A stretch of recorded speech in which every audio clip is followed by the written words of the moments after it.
Lance was doing some routine run-throughs, some running drills, and was getting towards the end of that session and pulled up with a hamstring injury. So really disappointing for Lance and for the team. The medical team received the results earlier today, confirms the injury, confirms it's a pretty decent hamstring injury.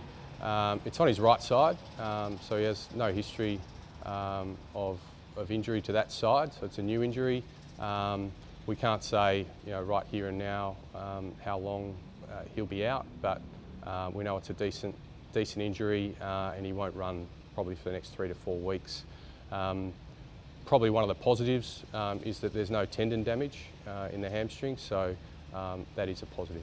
Yeah, so we think it's slightly worse than the injury he sustained last year mid-season, and he missed about 9 weeks. So look, that might be an indication, but we just don't know until he gets into his rehabilitation and we see how he progresses.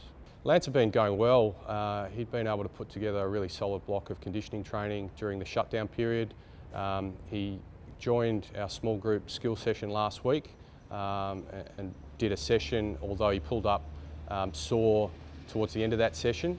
And so we were just managing his running loads this week. He ran on Monday and felt good, and so we were progressing with his running program yesterday when he sustained the injury. Yeah, so we'll obviously be guided by the medical team. They're also seeking advice in relation to the best treatment and management of the injury going forward. We'll do everything we can to maximise the rehabilitation and minimise the risk of re-injury, as we do with all of our players. But yeah, we won't know timelines until he gets through the first stage of his rehabilitation and we see how he recovers.